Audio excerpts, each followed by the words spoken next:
Oh, I'm trying to find these charts, guys. I just added them to my photo library, but I can't seem to find them anywhere.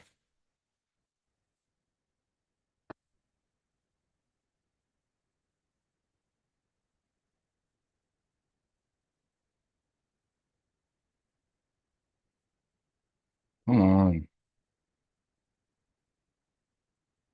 Are we live? Oh, we are live. Okay, welcome back, everybody. Another live trading stream hosted by Chart Addicts. I'm trying to pull up some very important charts here, but I guess I'll just have to pull them up manually while we're on the stream. Welcome back. There is a global equity sell-off happening that started off in Japan. Japan was basically the first domino in a set of major sell-offs going on. So we talked about this last week. I've been very frustrated at the yen trade that I had missed, which is one of the biggest trades of the last half decade. But essentially, the Bank of Japan has had zero interest rates for the last 4 or 5 years, while the rest of the world has been on a rate hiking cycle. So in the United States, we reached as high as 5.5%. That was the standard around the world. Japan stayed at zero. Now they had to because they had to stimulate their economy and they were trying to prop up their own bond market by buying a lot of their own bonds. But they were also trying to convince other central banks to borrow in yen at 0% interest rates and go arbitrage that around the world. So we're going to talk about the implications. Oh my. We're going to talk about the implications of that global equity sell-off. The zones that we had marked off yesterday on the stream. If you guys remember yesterday's stream, I have to pull this up.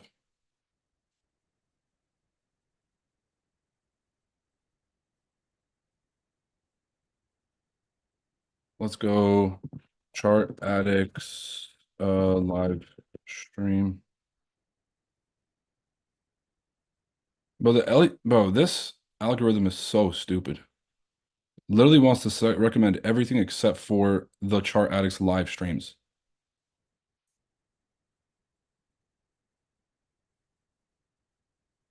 All right, let's take a look at the Sunday market outlook.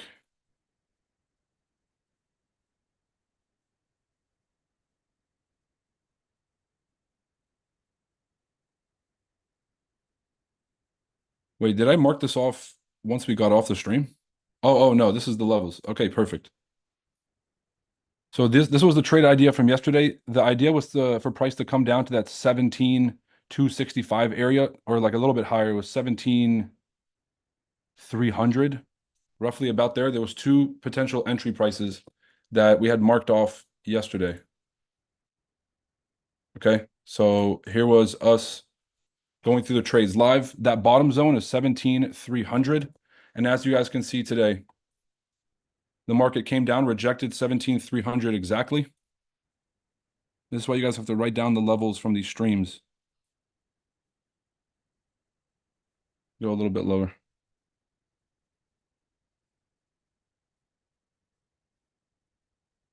All right, close enough. Okay, so that was the second entry, which is where we rejected today. And then we have this kind of like a second level of support that if we continue to respect, then we could actually have a recovery back to the upside. Now, do I believe this is a full recovery? No. More than likely, we're going to fill this wick and push up to this previous level right here. And then reject back down. Now, if we continue to hold a higher floor, then we can have a second entry price. Okay, at that 17,840 level. So on the short term, there's a potential buy opportunity here on the retest of the 17,700 or the 17,800 for that push. And then I think the real opportunity is either a double bottom here or after we see this massive push up to get a retest at 17,800. Okay. Does that make sense? Do you guys remember this trade from yesterday? Anybody remember this trade from yesterday? Yes, no, maybe so. All right. Gold, very straightforward. We hit the magnet zone. There was this level that I said if it had held support, then it would have continued to the upside, but that was way too high in the range. We ended up getting a full retracement of this impulsive move, full retracement. And so now I would just wait for a retest of 2385 to continue going long. 2385. to continue going long. All right, Bitcoin. Bitcoin, we've been unbelievably accurate on, undeniably accurate on. Finally hit this 48,000 level that a lot of folks said that, we're not going to hit. Now we could expect a retracement back to the upside and then a continued push down. I want to see price hit at least the 40,000s and potentially even lower. Typically, 50% corrections are not unusual in the crypto markets, especially during this retest. I remember clear as day. Yesterday, you called out, marked off 17,850 and 17,250. You even said something like, "Am I ever wrong?" Yeah, except most people don't pay attention, but that's why you guys are in the Zoom chat, because you care enough about your trading to learn this shit and to actually pay attention.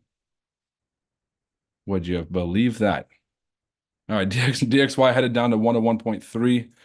So continued sell off on the dollar. And of course, UJ was the one trade that I'm pretty upset about because I saw the dollar crashing. I saw the yen absolutely boosting up. And by the way, yeah, the levels that we mark off on these calls are undefeated. What is this? 72.23? Well, let's go back to any stream that we've been covering the yen on, and it's been the same level, has not changed. Okay, here's the yen from yesterday. That level right here would be, it looks like 72.50, 72.50. And that is 72.50 just got reached.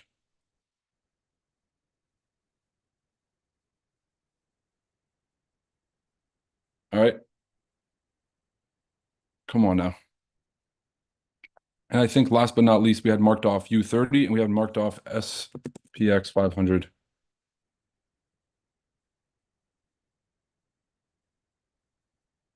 Actually, I'm not going to cover SPX. We got too many things going on. All right. I'm going to stay posted here on NASDAQ because, wow, there is going to be a chance here for a recovery if the market closes above this area. So members, you guys already know what I'm looking at here. All right, this is the first phase. And so you're looking at the range. And so you have to have a closure back above that range in order to kind of validate that recovery. But because we're having so many closures below this support, we're going to need a pretty solid recovery here, meaning the first candle to push, and then we need a retest. So waiting on that. We're going to go through some very important charts. World is falling apart. Israel may potentially be under attack from Iran. So let me kind of go through this news here. Let me know if you guys have questions, and then we'll go through those as we continue. Iran says it's duty to punish Israel and Hamas. This is the Guardian? Oh my God. And they have a paywall? Who would pay for the Guardian? I say that as my dumbass is using this as a source of news. But anyways, everyone's kind of copy and pasting all the same news from the Associated Press. So we might as well just, it's all going to be the same. We have Reuters right here. Let me see if, imagine the Associated Press is one of the most trustworthy platforms. And instead we have Axios, WAPO, The Guardian, and Bloomberg. Okay. We have the Washington Post. We have the Woke Street Journal. What else we got? Associated Press. Give me some. 19 hours, 5 hours. Come on. Okay, so let me just run you guys through the recap of what happened. The leader, one of the political leaders of Hamas, one of the folks who was negotiating with Israel over the ceasefires, was assassinated in Iran during his visit to go watch the inauguration of the new Iranian president. Israel did not claim responsibility for that attack, but Iran blamed Israel for this. Now, could that have been sort of a cover just to be able to escalate, tensions between Israel? That's what some folks are saying. All right. I'll walk you guys through at the very end if you want to put your tinfoil hat on. I got a few of my own ideas at the end, but for now, I'll just stick to kind of reporting on what's happening.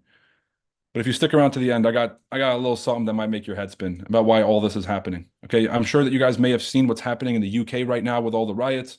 All of this is somehow connected. And don't forget, it's the biggest election year cycle in history, where there's the most amount of global elections, both local and national elections happening in the world. So there's a lot of changes. We saw what's happening with Maduro refusing to accept his elections in Venezuela, or not Venezuela.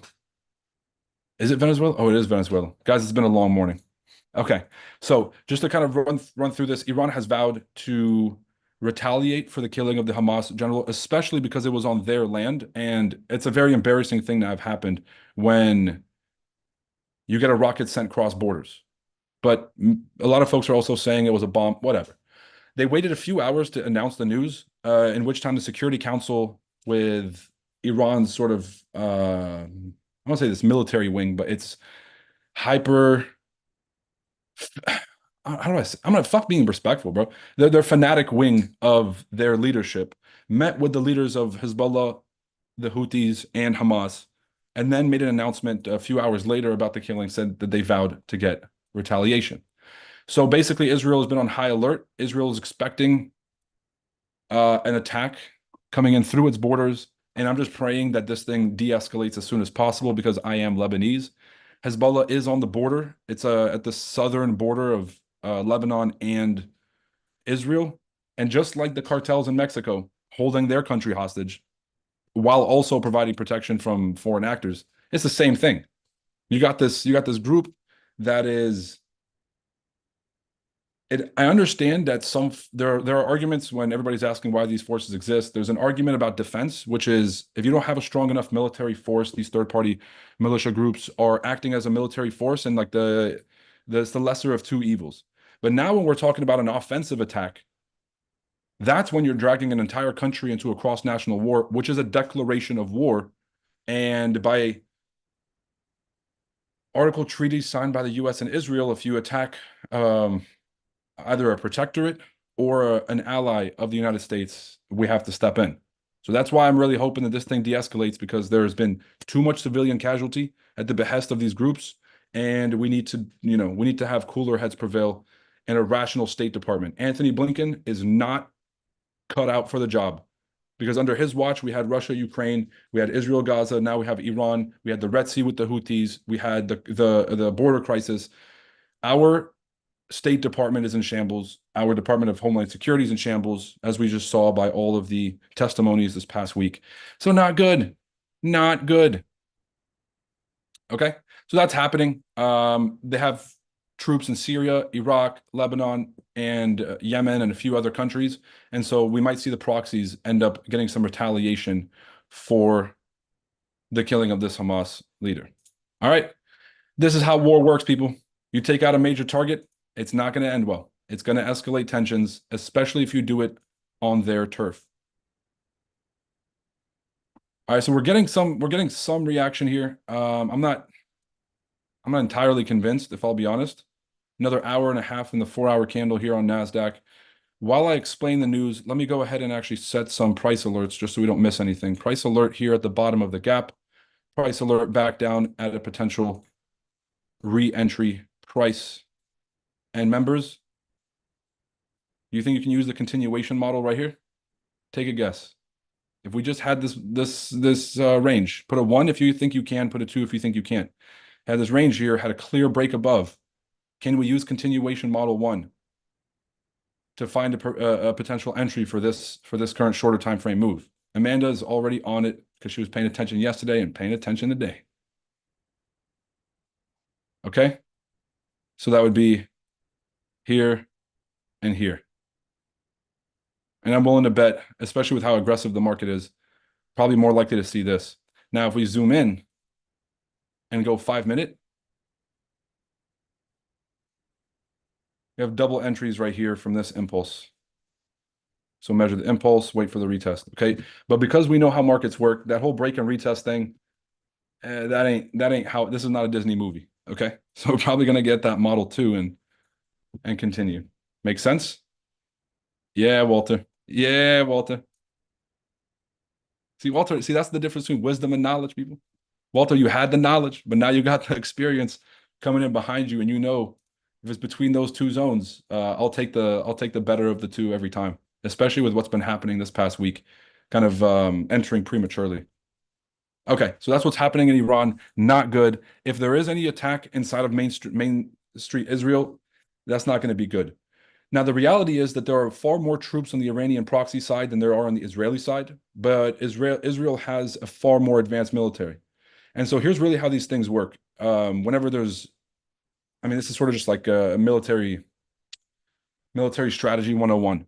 That if you're dealing with an enemy that is far more, how do I say this, like motivated, they're trying to they have goals in mind to destroy you and everything you have, and they outnumber you dramatically, but you have the technological capability.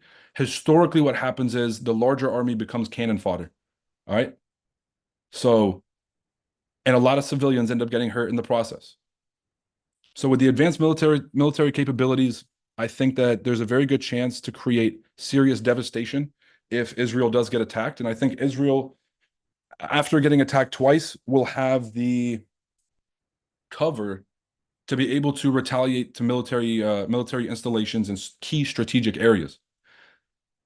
Doing that will basically signal to the proxy groups that we're not messing around. And so here's the example I'm using is in the Red Sea, Allied forces were sort of using, or how would say Allied forces like it's World War II, but U.S. forces and sort of like the West was using very advanced military capabilities. I believe had spent close to $10 billion in rockets, and then in those $10 billion in rockets had not attacked any major installations to the point where it would signal to the Houthis that it would create a devastating enough blow to their military capacity or any of their military resources. We were just spending money and we were spending taxpayer dollars to do it. Now, what does the new warfare look like, and why are these groups why have they been so successful? They're using low cost drones and low cost missiles and sending them out in volumes that we cannot um, compete with. Because if you want to shoot down a $50,000 rocket and you have to use a $50 million, let's say, defense system, they can burn our resources way before we can burn theirs. The second thing is that Israel's defense capacity is really made for large scale rockets, but there's been a lot of attacks using kind of low altitude drones that have been getting through their defenses, and those have been landing. Those have been touching. Okay. And the Iron Dome, I don't think is adequately prepared, and it's going to cost way too much for every Iron Dome defense to try to shoot down these low cost, low altitude drones. All right. So the warfare is looking like they're using cheap equipment. It's more targeted because as opposed to the missiles that the Iron Dome was intercepting, which are basically just more localized missiles, like you can aim at an area, these drones are actually targeted to the point where they have much more accurate capabilities. So the escalation in the Middle East is a problem in two fronts. One, because if you do have to retaliate using superior equipment, it's going to be devastating on a civilian front. But also, if you are using that equipment, the smaller groups are going to burn your resources by basically making you expend all of your defense capacity, in a short amount of time. And it would cost us a lot of money to replace those missiles. Like if we spend, let's say, $5 billion on ballistic missiles or ballistic missile defenses, it would cost about double to replace. Okay, so there's some charts I wanted to show you here that were extremely troubling to me last night. And let's go through these one by one. Should make everybody, this should make everybody perk their ears. We have the Lockheed Martin Corporation. Now, who here knows what the Lockheed Martin Corporation is? Put a one if you do, put a two if you don't. If you live in the United States, generally, you've heard of Lockheed Martin. You've heard of Boeing. You've heard of, not KPMG. What's the other one? Why am I blanking? Dude, why am I blanking? I'm thinking Kaiser Permanente. What's the other big military contractor? Can all this lead to nuclear war? Um, we could go to nuclear war over a lot less, Mike. And that's why these tensions are so bad. You got to realize how many. So I'm pretty sure Israel has something like 40 nuclear weapons. And something that most people don't understand about nuclear weapons around the world is that they're all pointed somewhere. They're not just sitting in a silo for no reason. Every nuclear weapon in the world is pointed somewhere. And that's actually the reason why we don't have nuclear war. It's that whole concept of mutually assured destruction. You shoot yours, I'm gonna shoot mine, and we're both dead. So let's not be stupid. But this, any escalation, World War I was caused by the shooting of Archduke Franz Ferdinand. For God's sakes. I don't even think people could find Austria on a map. So yeah, we could go to war for a lot less, and that's why I'm always on the side of de-escalation. So Lockheed Martin is a military contracting company that supplies weaponry and advanced technologies to the US military. When we say like the military industrial complex, you're looking at it. Now, why are military stocks jumping out of this range? We've been in a very concealed range here, and then all of a sudden, mid-July, we started to see tensions escalate, and then the 22nd, this is about 2 weeks ago, we had this massive jump. And then even last night, on the news of the Iranian attack, the crash of the stock markets around the world, we saw this massive spike to the upside. Okay. Now we are getting some closure below the support. And so here's kind of my expectations. If Lockheed stock price holds this 530 level, and keep in mind, like this is a jump from 473 a share up to 562, almost $100. Percentage wise, that's got to be about 20% jump. That's got to be about 20% jump in 2 weeks. Oh my, 19.28% jump. How? I'm not even good at math, and I'm still accurate. I can't even miss with the fractions and the decimal. Okay, the world's at war. Let me refocus. Everyone's like, well, you got to be more serious. The world's at war. But when was the Middle East not at war? I was born there. All right. And let me tell you, we're going to figure this one out. And it's going to lead to some sort of ceasefire because nobody wants escalation at this point. Everyone's economies are damn near in a recession, and only a few countries benefit from war when it comes to economics. So I would kind of wager that a lot of countries are going to ramp up their military speak just because if you can pump billions of dollars into your military contractors, just in terms of like you're scared about war, and so now you're just starting to prepare, it could boost your economy. But that only works for a few countries right now, Russia included, because the price of oil goes up with war, and so their GDP rises. They're able to basically repurchase a lot of equipment and then kind of pump that money into their own defense sector, which is highly competitive and very robust. So war, good for business for a lot of folks, and that's why a lot of people want to get in. But most of the rational world does not want war because supply chains get disrupted and prices will go up and the people will eat the politicians. And so we all notice. Okay. But yeah, let me tell you a secret. We're going to figure this one out. And then guess what? There's still going to be conflict in the Middle East for the next 100 years. Okay. So de-escalation, let's get people paid. When people are paid, they typically do not want to go to war or blow themselves up. You understand? Economic disparity. Here's something you guys can remember for the rest of your life is that poverty does not cause violence. This is kind of like the very common theme, which is like you go to poor areas or poor areas in a country, that's where the violence is, right? I've been to some very poor places in my life, and those are some of the greatest humans I've ever met in my life. They'll open the door for you. They'll let you sleep in their house. They'll cook for you. A car broke down in St. Vincent. We had the whole village come out with coat hangers, all types of shit, trying to fix the car. You go to poor places, and you'll meet some of the best people in the world, right? So poverty does not cause violence. Now you're probably thinking to yourself, Roy, I've been alive long enough to know that there's some kind of correlation there.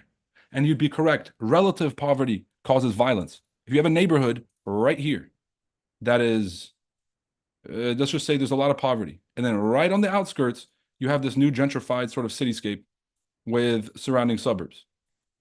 Now, when folks are traveling on, to work or on the bus or whatever, and they see folks living in a relatively in a completely different world. Over here, it's struggle. It is every day. It is you don't know where the next meal is. There's violence. There's theft. All these things.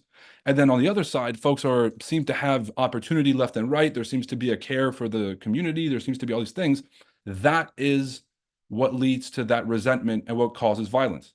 Now you can think the same exact thing inside of a city or inside of a country. You have areas of countries that resent other parts of the country because they seem to be hoarding all the wealth or accumulating most of the wealth. And then this also happens between countries. So you have a poor nation that's just been getting kind of swept aside by the global community, and then you have another country that is being highly supported by the global community, both financially and um, resource and politically. That is what creates the violence and the resentment, and that's really what we're seeing in the majority of these conflicts. Is that you have some countries that are just not doing good. You have another country right next to it doing great. That leads to some issues. They go into land disputes or resource disputes or however it manifests. And then that ends up manifesting itself into either a hot or a cold war. Cool. Good stuff. What's up, bro? It's Mr. Steal Your Girl, Mark Linder. Bro, that's strike two and 2.5. Rich White, God bless you, bro. Northrop Grumman. I'm out here thinking Kaiser Permanente, bro. That's the insurance company, ain't it? Okay. Northrop Grumman. Yeah, those that sounds like two people that would start a military contracting company. I'm just gonna keep it a buck. What a perfect rejection. Okay, so just a reminder here on NASDAQ, we're gonna cover some other charts. So the Nikkei, which is the Japanese, I might have pronounced that wrong. The Japanese stock market index fell dramatically last night, so they had to basically activate circuit breakers, which is a halt on all trading activity, so as to protect the stock market from further selling. We're going to cover that in just 1 second, but just as a reminder here for NASDAQ,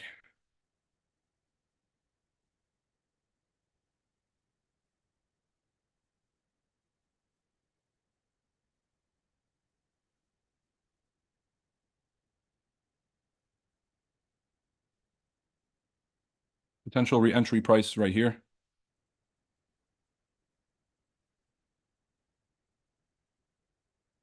Oh, that's so ugly.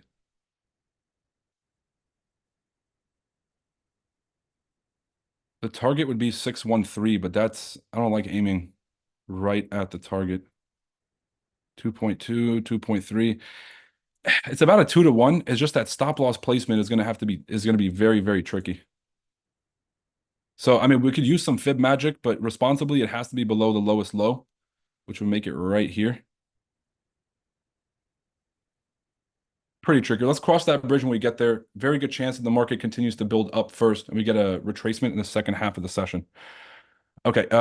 Mike says, in a global recession, who are the people who hurt the most and how can we benefit from it? Great question. Great question.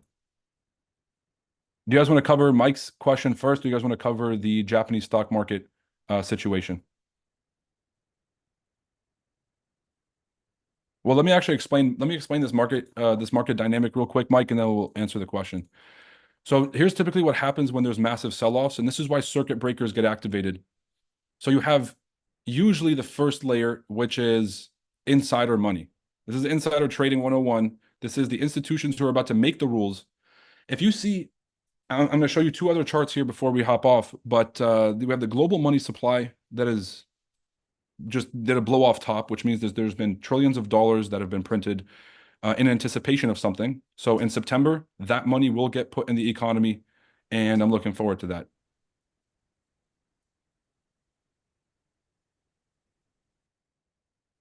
Okay, then you have, and so these folks, these central bankers will essentially tell the other central banks, hey, get ready. We're about to do something big. You guys should probably prepare yourself.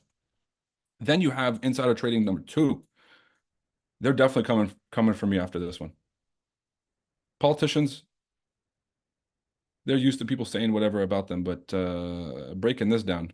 Okay. Whew. I love my life, by the way. Okay. The second layer of insider trading is, let's just say, associated banks. And so in the US, it'd be the member banks, the large commercial national institutions. Those would be like your Wells Fargo's and the Bank of America's and JP Morgan's. They're part of the Federal Reserve System, and they have direct ties, and they're very consequential to the overall economy. So they get word that this is going to happen. Folks will start to kind of go into cash. They'll maybe they'll dump cash and go buy treasury bonds. Maybe they'll buy gold, as we've been seeing, to stay on the sideline here and hold something that's not going to lose value during this volatility. And so the central bankers are about to make the decision. These large scale banks, they start to short sell. Then you have the next layer, which is sub financial institutions, big money plays, but these are typically folks not trading, using leverage, right? They're not trading on margin. They're probably pension funds. Over here, you'll have your BlackRocks, your Fidelities, your Schwabs, your name your holding company. Pension funds are also going to be here, where they'll just start selling off stocks at the spot price, not using leverage. Then you have the degen community. That's us. All right. Now we're technically down here. Like you can barely see us. Hold on. 7% of the total market volume. Let's put this right here. Over here, you have retail, but I'm talking about hedge funds here. These are folks that are trading either family money or private funds or even investor wealth, but they're using high risk, they're using margin, and they're able to trade 50 to 1, 30 to 1, sometimes even more, depending on, depending on the size they're trading. So a lot of the trading activity and the market price movement actually happens from these guys. Because when you can leverage up a trade 100 times, you might be trading, let's say, a notional volume, which is the actual like monetary amount that you put on the trade, $10 million. But if you leverage that up 10 times, you just put $100 million of risk. Now, if you're putting 50 million of notional and you're leveraged, let's say 20 to 1, that's $2 billion of exposure. $2 billion of exposure on that trade. When someone said I took a $2 billion trade, you got to check. There's very few people that have ever actually put on billions of dollars of risk. Buffett, but he doesn't do it on margin. Who actually put on billions of risk on margin? Jim Simons, RIP, one of the greatest minds of our generation, and George Soros. I believe George Soros's quantum fund was using margin when they were shorting the yen or the Thai baht and the Bank of and the British pound. So this is where most of the activity happens. Risk beta or risk parity funds, high risk hedge funds that are just basically trading the sketchiest, riskiest stuff. They become net sellers after a specific percentage loss in the market. And that's what happened in 2020. That's what happened in 08. That's what happened in 2018 in the stock market in the US. And then now it's happening in the Asian markets where the rest of the world started becoming net sellers. Everyone's sell limit orders started to trigger. Not sell limit, sorry, sell stop orders began to trigger. And the deeper it went, the faster it dropped. And they cut off all trading activity in order to avoid their stock market going to zero. Does this concept of how crashes happen make sense? Everyone's like, oh my God, the economy's crashing, and so stocks are going down. Ain't got nothing to do with Sally losing her job down the street. Okay. It's the capital markets reacting, and it's not capital allocators making rational decisions. At first, it is because they have the early insider trading. But then it just becomes this automated and algorithmic play of high leverage and high margin activity that drives prices down. And that's exactly what we're seeing on Bitcoin. That's what we're seeing in crypto right now. That big drop was not just Elon Musk selling, $20 million. There's a lot of that happening, but there's also these institutions that will buy that Bitcoin back. The same ones that are selling on margin are going to buy it back at the low. That's what trading is. The first box, central banks. Like the very, very, very top box is central banks. They're the ones who are making these decisions about money. And then you have the rest of the market. Right below them is the member banks. You have your large scale commercial institutions. And then below that, or maybe next to it, depending on the country, you have your pension funds, you have your large scale capital institutions like Fidelity, Schwab, the rest. Okay, cool beans. Any questions so far? We good? Awesome. Quick reminder, FX Summit 2024 conference. If you take a picture of your flight ticket, and you send it to us, we will deduct that price of the ticket from your VIP ticket. Isn't that crazy? Think about that one for a second. Regardless of where you're traveling from the world, obviously there's a limit of up to, I think we put the limit at $1,300 or $1,400 for your flight, but that should cover about most of the world. And so if you're planning on coming, come VIP, and you can use those credits towards your VIP ticket. Can't beat it. Also, our last NASDAQ masterclass, if you guys want to day trade NASDAQ and you want to make sure that you learn this strategy before we stop teaching this live, make sure to head over to live classes on our website. The link is in the description. August 26th, is the final masterclass that we're doing for NASDAQ. The NASDAQ 2.0, I believe we opted to do it in September, guys, just to make sure that you guys are fresh and ready to go for the September markets for the 2.0 folks. But if you guys took the NASDAQ 1.0 already, first off, congratulations. Make sure you claim your free ticket to the FX Summit Conference, but also make sure to check out the NASDAQ 2.0 advanced class to learn all the advanced strategies like the continuation model we're trading now, how to find the best risk and reward entries, and how to find the proper stop losses regardless of which model is being formed. That is going to be worth the class. Is the date of the FX Summit fixed? Yeah. Guys, we only changed the date one time and we changed it by 3 days. We got people losing their minds as if we like uprooted the whole event. It was on the 17th and now it's on the 20th. All right. And people are losing their minds. Okay. It's 3 days. And the only reason we did that is because we're expecting 5,000 humans to show up, and Expo City Dubai did not have the capacity unless we wanted to do an outdoor event. And people, do you think that I would do that to you? We have to take on the inconvenience, and we have to take on, the pushback for changing the date. But imagine if we had had 5,000 people in an outdoor venue in Dubai. But we had to change the date. So all the skepticism about is the date fixed and is the yes, it's fixed and the location is fixed and the speakers are locked in. All right.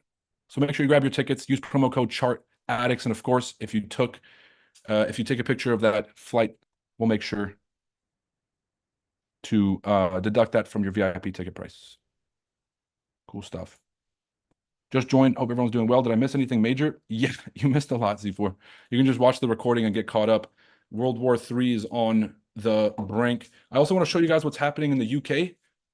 Wait, no, let's actually stay on topic. Since we just covered the flow of how capital markets work, then let's actually do the Japanese stocks.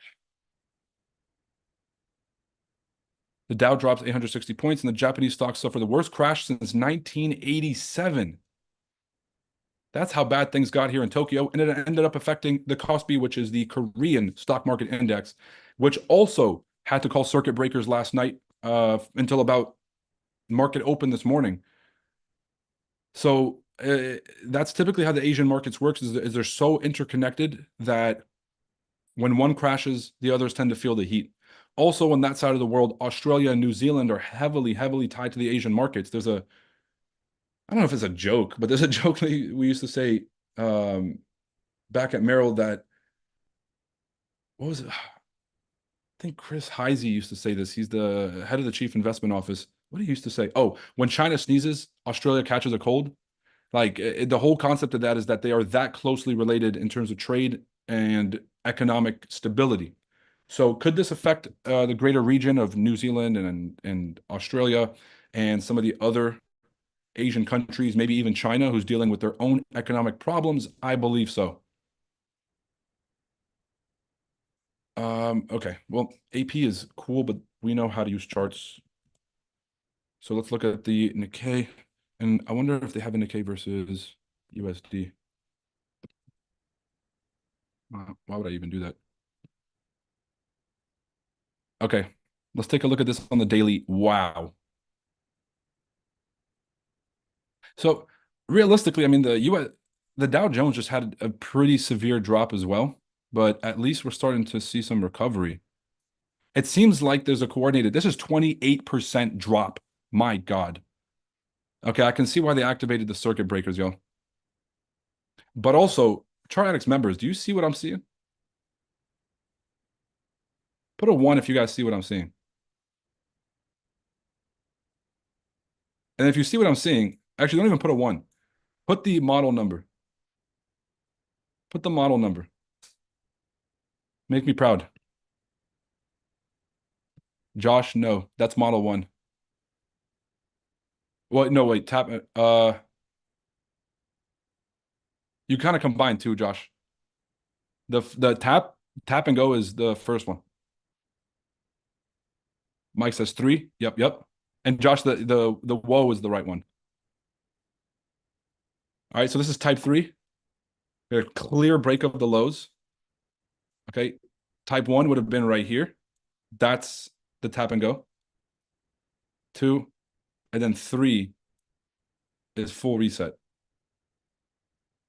So the thing about global markets is that regardless of how shitty your economy is, there's always going to be some central bank or financial institution to buy your shitty assets at a discount. And so if you're looking at a 30% discount on Japanese stocks, even if you think Japan's going to go out of business tomorrow, still buying at 30% discounts. All right. Okay, maybe not tomorrow, but you guys get what I mean. So the Nikkei not doing well. And then let's go see the Kospi real quick. This is the Kospi Composite Index. Let me see if there's a better. We have TVC. That was okay. Well, so we need more CFDs, people. So the Korean Composite Index for their stock market, the equivalent of their US 30 or their S&P 500, excuse me, major crashes. They had to halt trading as well. Looks like trading is still halted. You can see that the price here is not moving. So that'll just show you that they couldn't even turn it back on yet. Japanese stocks are back on. There's movement here as well. So let's measure the drop here on the NASDAQ, try to compare.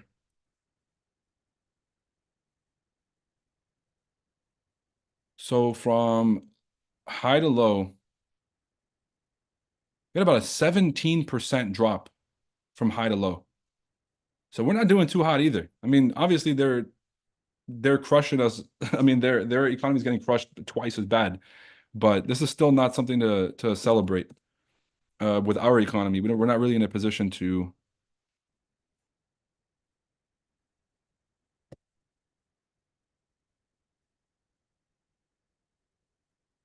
We're not really in a position to criticize their economy. So let's take a look at the S&P 500, which is from top to bottom about a 10% drop.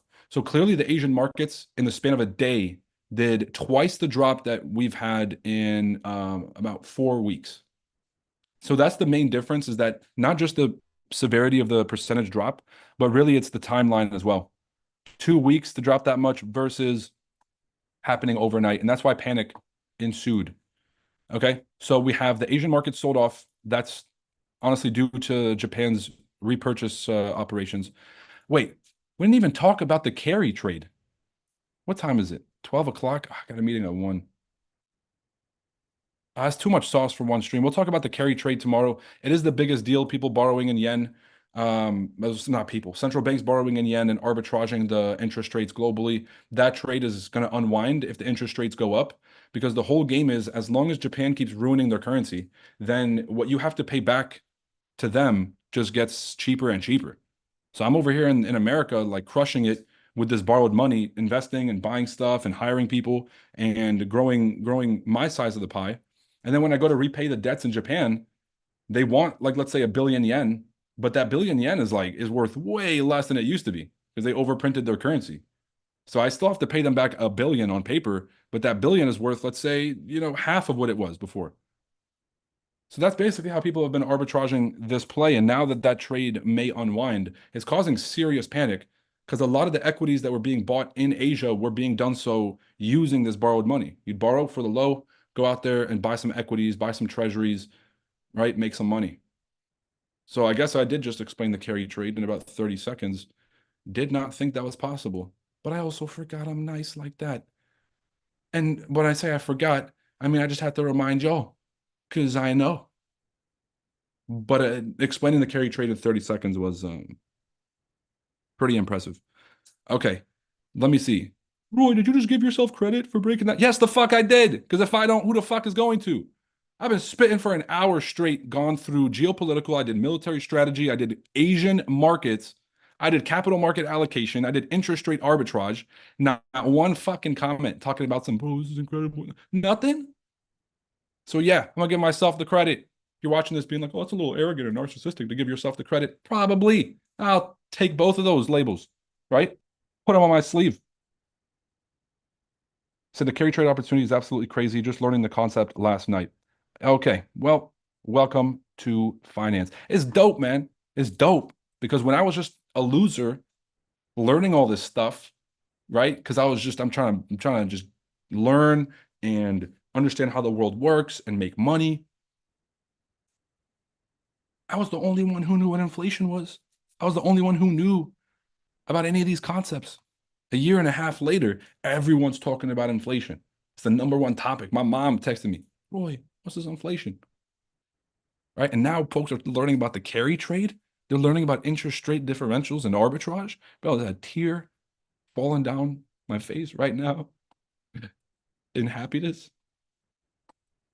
But I can't even read your name, and you're the only person that gave me a shout out. I can't even read his fucking name because I'm gonna get massacred. Man, fuck y'all, bro. If you guys don't know what I'm talking about, just go to YouTube. You'll see. I wanted to give this dude a shout out. I'm like, yo, my dude is about to get me fucked up. Christine, do you see this shit? Why are they trying to do me like this, bro? I'm just trying to mind my business. Oh my God, I said, don't talk about my mentor like that. Said you were never a loser. Now I was probably a loser at some point. Like, don't get it twisted. Everybody here was a loser at some point or might still be a loser. And until you acknowledge that, you're never going to be a winner because winning is a mindset. When I didn't have nothing, there was times where I had a lot. You know, I was 18 years old. I was reselling sneakers and Yeezys, and I had a different pair of $1,000 shoes on my feet every day. And I was like, oh, I'm the man, right? I'm the man. I thought I wasn't a loser, right? I was a loser because I was bankrupt in terms of my vision for my life, my vision for myself and my future, right? But then there was times where I lost it all. And I woke up every day with that hunger and I made it happen and I kept pushing forward. And that's what made me a winner. So yeah, I was definitely a loser, Christine. I was there.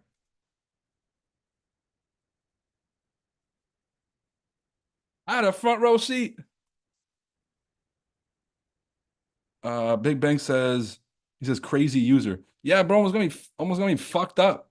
Man, I'm in 284 streams, you know, clean, actually not even close to clean, bro. Someone's gonna go back and clip a lot of shit one day, but guess what? You gotta stand on business, people. We all make mistakes, we all say stuff, right?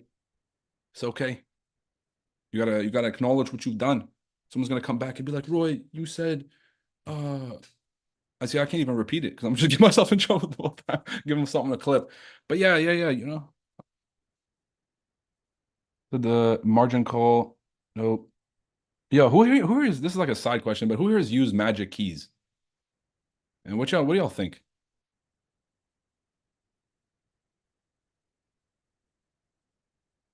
In case you guys missed that gold, there's a short-term buying opportunity here on gold at 2380, or sorry, 2385.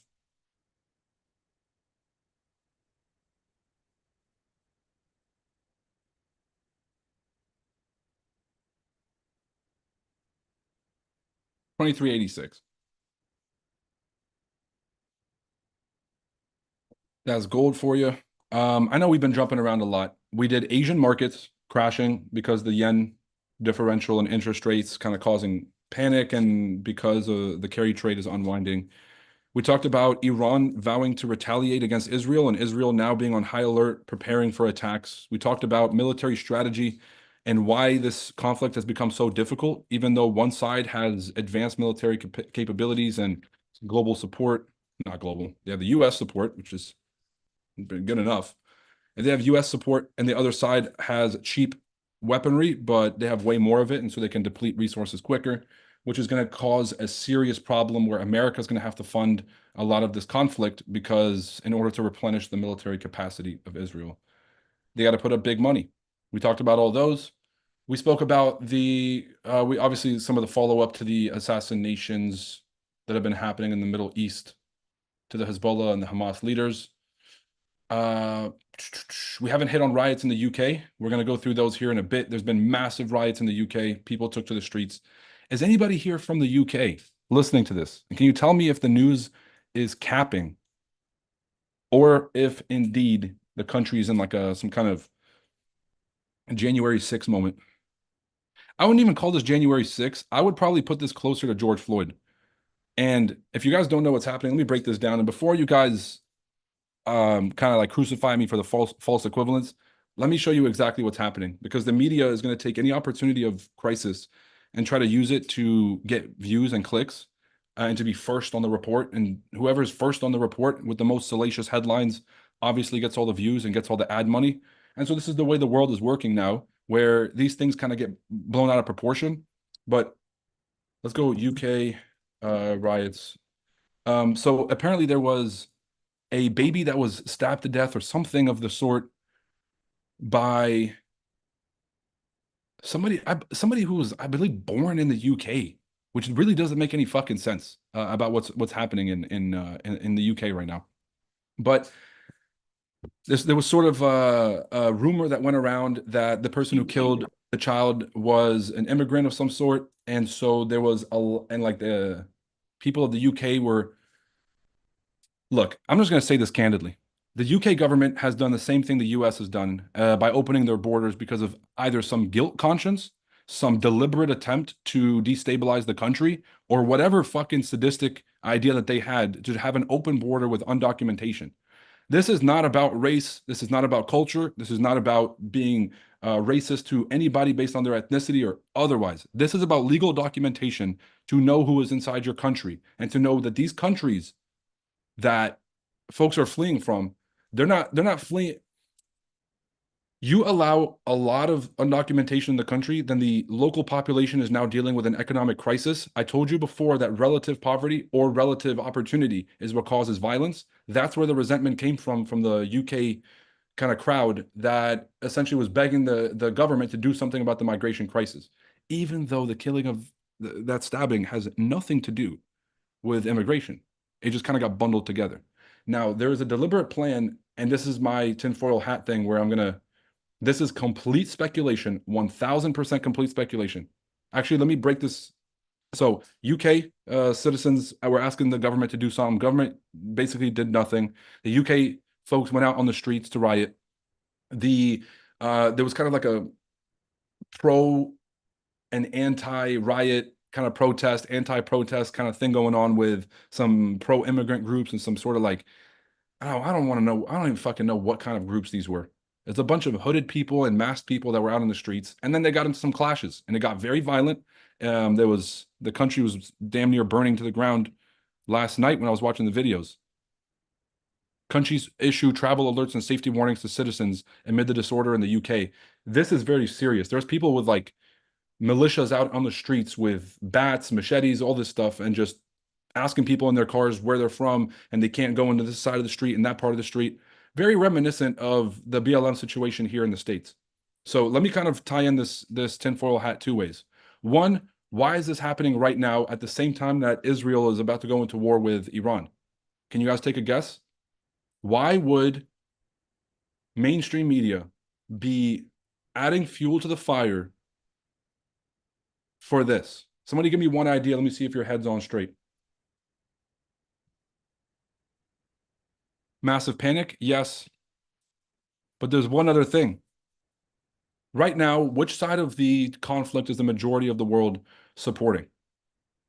Does Israel have the most support they've ever had right now? Are folks watching this thing and saying, oh, the Palestinian children? Where's the sentiment right now? The sentiment is very much pro-Palestine globally. It's either pro-Palestine or it's anti-Israel, one of the two, right? And so if Israel wants to go and attack mainland Iran or go into a war and start killing civilians in Lebanon, how much global support you think Israel is going to get? Probably none, right? Probably zero. And they'll probably actually get so much pushback. This is going to be probably the worst problem they've ever had. Correct? Now, what if the mainstream media starts to incite anti-Muslim sentiment by showing videos, much like the videos that we've been seeing of hooded people on the streets with bats beating up local folks, the stories of every time, let's say, an immigrant had killed somebody, they're just blowing it up on Twitter and on social media. And then it sows division in the countries between Christians and the Muslims. And then that anti-Muslim sentiment starts to permeate into potential policy support. against Muslim attack or Muslim country led attack. Make sense? Seems like CIA activities. You said that. I didn't. I like to live. You clearly don't. And I love Hillary Clinton. And I took all the boosters, right? Right? Chop your dick off, get all the flags, all of it. Five boosters this morning when I first woke up. That's what I tell them. Ivermectin, horse dewormer. All of it, bro. What's the other one? Trump, convicted criminal. What's the other catchphrases they love? There's like a memo that they all get, right? There's like a newsletter where they get these catchphrases. Now it's like just plain weird. That one. Because you guys know, like, liberals don't have original thought. They can't think for themselves and definitely can never descend from the party opinion. So it's like Joe Biden's the most cognitive president we've ever had. Put him on Mount Rushmore. A day later, Joe Biden gets out and says, God himself. You guys know who God is, right? I'm not going to use God's name in vain. I mean this in about as serious of a tone as I'm about to say it. He said God himself could not make him drop out of this race. That's what Joe Biden said. 2 days later, we get a fucking half typed up letter on Twitter with a fake emails with a fake signature on it, which was an electronic signature. So clearly he didn't sign it. It was an electronic signature. And we get some AI phone call telling us that he's dropping out the race. I talked to some White House staffers because y'all know I used to work up on Capitol Hill, and they told me they found out about him dropping out of the race from Twitter.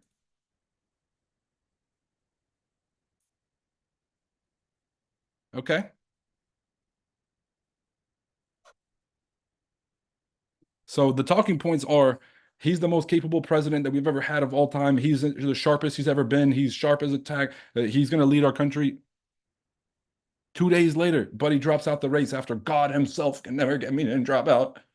Then all of the liberals, just like good little boys and girls, switched over to Kamala Harris is the future. We got to get Biden out. We got to get Biden out. He's cognitively what? Bitch, you ain't know that he was cognitively declined 2 days ago? You are cognitively declined. If you guys needed the mainstream media to tell you that Joe Biden had cognitive decline, I have some news for you. It was you the whole time. You were the one with the cognitive decline. They tried to tell you and you just wouldn't pay attention. All right. So then, just like, good little boys and girls, now it is Kamala Harris is the truth. She's the best president we've ever had. Um, she's gonna make everything right. She's gonna fix all these problems like inflation, which she barely understands, like the border, which she's in charge of and has completely fumbled the bag on. She's gonna be the person of law and order when her record as a prosecutor is absolutely abhorrent. And then, of course, let's all use identity politics and drag us back into the last fucking 8 years of bullshit nonsense that dragged us into this mess. Well, nice. And so, yeah, that's basically what's happening, kind of falling in line. If you're offended by this, then how about a rebuttal instead of crying? But yeah, you can keep crying. And, that's probably how you got in this mess in the first place, by being a whiny. Biden's son is a great example to society. If they really want to make a good move, they should have brought back Obama. Well, he already did 8. He said, did he really say that? Yes. Joe Biden did say this. He said, Joe Biden, God himself can't make me drop out of this race. I want to kick the shit out of you. Oh, he said, I'm sorry. He said, the Lord Almighty.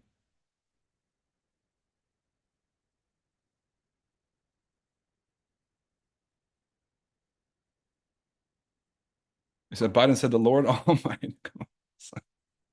Biden says he might exit race if God tells him to. Wait. Man, these liberal media, bro. Fortune magazine, BBC. Eh. Ugh. Ugh.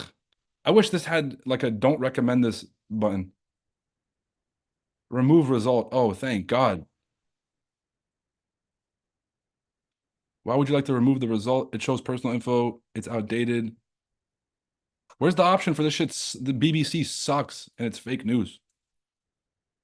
Oh, I forgot. I'm on Google. Oh, they're listening to everything I'm saying. Yo, did they rewrite history, bro? They're saying this code is not right. They're saying he can get himself out of the race. That's not what the quote was. People have a solid fucking memory. You understand me? Borderline on the spectrum type of memory. they're not gonna fuck with me like this. All right, I'll find it. But yeah, he did say this, and I will find it because now I'm really pissed off. That was like a Mandela effect kind of thing. Big psyop. Biden made his oligarchs proud. But he's 84 years old. He don't have no oligarchs. All the news about him with kids and everything already came out. They can't like there's nothing to hold over these guys. The Epstein files are out. All the names, well, not all the names, but a lot of the names came out, and nothing fucking happened. So now these politicians, they're trying to blackmail each other, like, yo, if you say something, I'm gonna release those tapes. Be like, motherfucker, they're already out, and the government's gonna let us get away with it, right? And so I don't think he has oligarchs, bro. I think he I think what's really happening, and this is again complete speculation. I'm just a comedian and I'm kind of retarded. So I don't, obviously don't take anything I say serious. And you should probably just ignore everything I say. But I think there's a bifurcation in the Democratic Party between the Obama kind of the progressive arm, which really did take control of the Democrat Party the same way that Trump took over the Republican Party and the Clintons being the legacy incumbent name that had a lot of influence in the party and was influencing foreign policy decisions, appointments, recommendations, and the rest. And so I think the progressive arm of the Democratic Party kind of just got head to head with the Clinton arm of the party. And yeah, this is what's happening. This is democracy, right? We got rid of Biden and got somebody even dumber. Incredible. And honestly, the biggest problem is that Kamala Harris does have a chance. If you're going to use common sense, she's gotten zero shot on God's green earth to win a foot race. Bro, she couldn't win a prize at a fucking state fair. Okay? Now, the way that elections work is the electoral college has been far more important than the popular vote. So gaming the electoral college system and winning key swing states is the name of the game. The media has basically started to erase all negative things about Kamala Harris, all the policies that she had put out. And I'm pretty sure I went to her website yesterday and this I can't even say that word. Let's see if it's on there. She did not even have policies on her website. She said, "Oh, I'm running as a black woman, vote for me." You got to at least pretend to have policies if you're going to play the identity politics bullshit. Bitch, ain't nobody donating to this campaign, but you're out your noodle. If you think I'm about to donate to this campaign, where's the policy? Meet Kamala Harris, take action, which is basically probably going to ask me for money. Oh, you want me to? It's a volunteer form. The store to buy merch, but it need money so crazy. Where's your policies? How can I afford the stuff at the store? Man, why is gas so expensive? Oh, but she's gonna protect abortion rights. Oh, you're gonna go. Bro, imagine looking at 100 million people that can't feed their families and saying, "Oh, some bitch want to get an abortion, so I'm gonna vote for this. I'm gonna vote for this." But what are we doing? The border is wide open. By the time the election comes, it's about 20 million undocumented people in this country. I went to a vote. I went to the DMV here in Florida to go register to vote. They didn't ask me for my fucking ID, people. You understand what the fuck I just said? That's 20 million voters that they just brought into the country to sway the election. Now you're like, okay, if there's a room of 10,000 people, you got a concert. Can we assume that one person in that whole room of 10,000 people has bad intentions? Can we at least be not naive enough for 2 seconds to get to that? Can we just use our imagination, right? Room of 10,000 humans, one or two might have some bad ideas, right? So you think 20 fucking million. The next national attack, like large scale domestic attack, 9/11 style, is gonna come from this in the next 2 years from what has happened from this border. And people want to have unprotected sex, and so they're about to vote for this bumbling idiot. Do you guys understand what is happening? You guys understand we're on the brink of nuclear war, and people want to have an abortion, and so that's their number one issue.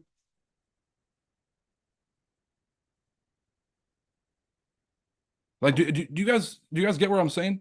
And then this is not like a policy request about either of those sides. Like, I don't care if you're pro or what, right?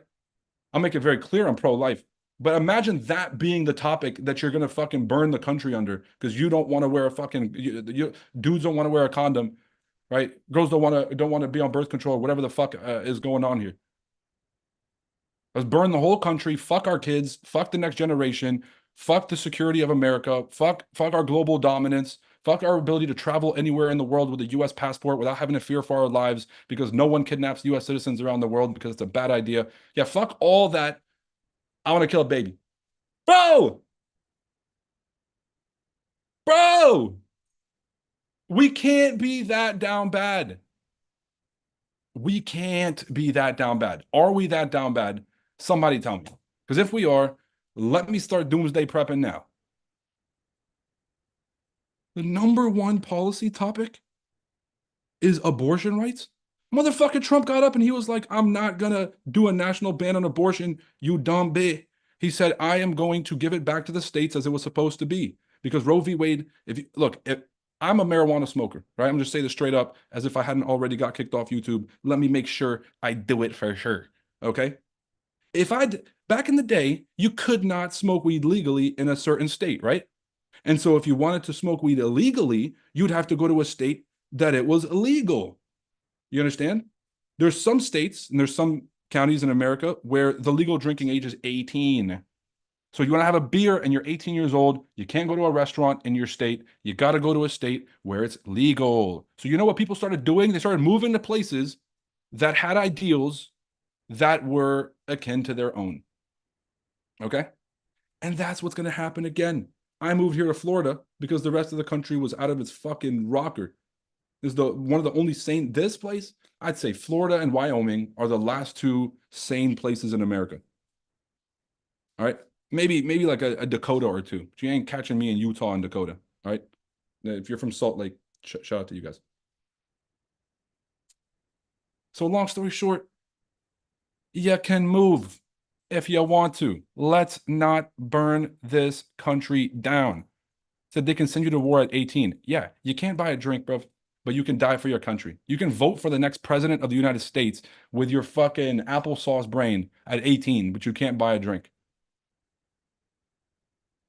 Damn, Roy threw shade at Utah. Oh shit, Ryan, I forgot you're repping them now. Oh no. Oh, now I'm in trouble. The fuck you think, bro? I'm not Mormon. Wait, Mormons live in Utah, right? We not fuck this up.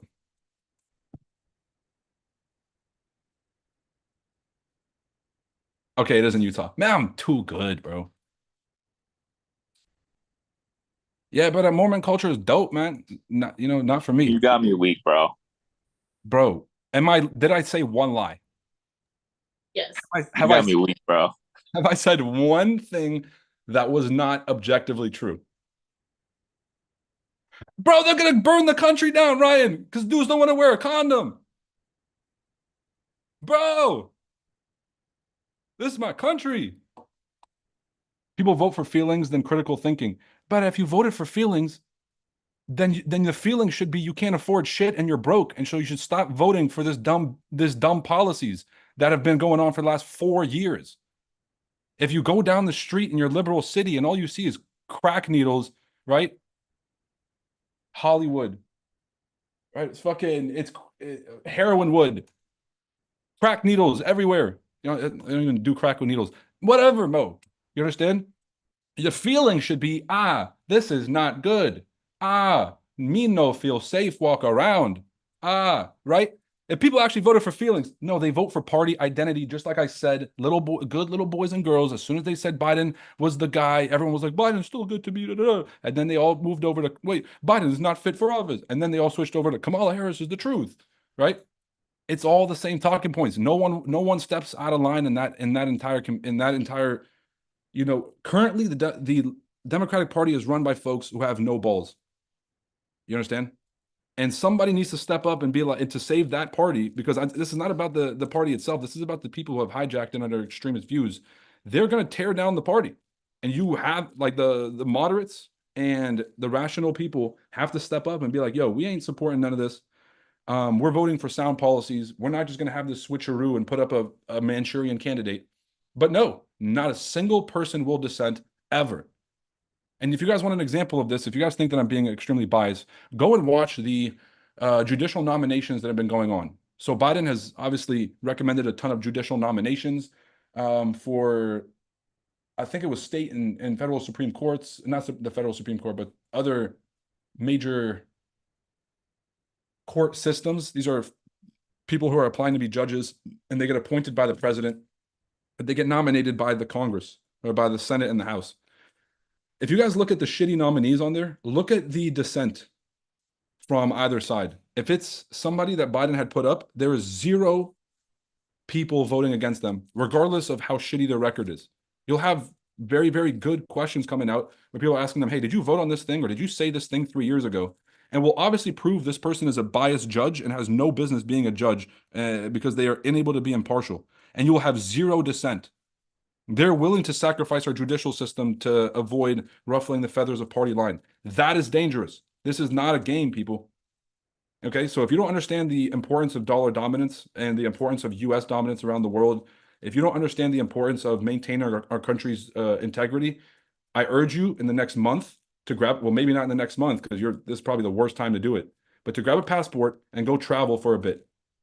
Okay, go travel for a bit and go see what we got here in the States. Ain't nobody crossing the border to go to Mexico. You understand? Ain't nobody swimming across the ocean to go move to China. You get me? They just want to move here and then talk shit about America. And then folks here, born here, actually, no, most of the folks that come here understand how good it is. That's why I came here. It's only the people that live in a cushy little life that don't understand how the world genuinely works, that are constantly, I don't know, you want to think America's the bad guy. Are you dumb? Are you stupid? Oh, has America done stupid things? Has America done evil things? Has America destabilized a lot of regions? Yes, but it wasn't America. All right, let's call them out. Let's call out John Bolton. Let's call out the foreign policy establishment. Let's call out the Henry Kissingers, right? Let's call out Jimmy Carter. Let's not say that America is the bad guy. But most people don't know jack dick about history. So they're like, who's Jimmy Carter? America sucks. We invaded this and that. Man, you don't know who Jimmy Carter is. You ain't got no right talking about some no nothing. No nothing. Watch a couple of YouTube videos when I like the foreign policy experts. Fire stream as always. Josh, you already know the deal. Ladies and gentlemen, FX Summit 2024 conference is right around the corner. Make sure to grab your tickets. We're headed to Colombia, Medellin, and Bogota. So if you guys are Colombian, have friends in Colombia, or know anyone in Colombia, let them know the FX Summit workshops are coming to a city near them. We're doing a 1,000 person event in Medellin, and we're doing a 500 to 800 person event in Bogota. And then this is going to be the precursor to the European tour. The European tour, we're probably going to skip Dublin. At the time, look, I'll tell you guys honestly, the real reason I wanted to go to Dublin is because there was a Drake bar way back in the day that said, money is coming in. You would think I'm Irish the way that it stays Dublin. And I just wanted to post a picture in Dublin with that caption. I was fixed on it. Okay. Then Drake is out the playlist now. So like that whole thing just fell out the blue. And there's so many priorities right now. Do I really want to go to Dublin just to take the flick? My team's looking at me crazy, like, what the fuck are we doing? And so the real answer is we're skipping Dublin. We're going to be hitting Liverpool, Manchester, London, depending on if the UK gets their shit together.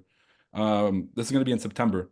And then we're going to be hitting Lisbon, Portugal, Madrid, Spain, potentially Barcelona, but I think we have a few folks going out to Barcelona to do an event, so we might just support them digitally or virtually for that one. We're going to be doing Lebanon, my home country. So I'm really praying for stability. I'm praying for de-escalation because I know that we can get 1,000 people in Lebanon. I know my people. I've spoken with tons of brokers in the past few weeks for FX Summit. The community down there is huge. There's influencers that we're kind of working with and talking with to try to drive a ton of eyes to that event. So if you're Lebanese, we're coming. It's going to be free. We're coming to help. All right. Jimmy Carter played for the Toronto Raptors in the early 2000s. Yes. And he stole Jordan's jersey too, Rich White. He says, what did Drake do? Oh my God. Guys, am I really going to shift over from macroeconomics, global market collapse, geopolitical strategy, geopolitical instability, military strategy, capital market allocation, and then let's talk about go to social issues, which was the whole, you know, I'll go into politics and then go into the social issues underpinning the political environment. And then should I jump all the way full circle to popular culture and explain the Drake beef? The answer is no. Too much sauce for one stream. So drop a like, hit subscribe. I'm gonna see you guys tomorrow morning, bright and early. And if you guys don't secure your seat to the masterclass, I'm gonna find you. Okay. Happy and safe trading, guys. Still looking for the same exact levels. If you wrote them down, good. We've been on here for an hour and a half. If you didn't write them down, get your head out of your ass because I don't know what you've been doing this whole time. It's your wake up call for the day, people. Believe in yourself and have an abundance mindset. If you're thinking, oh, I got to save this, or oh, I can't do this, or oh, maybe we should just do a little bit less of this, more, more. All right. Be an and person, not an or person. Oh, should I hit the gym or should I both, bitch? Get to it.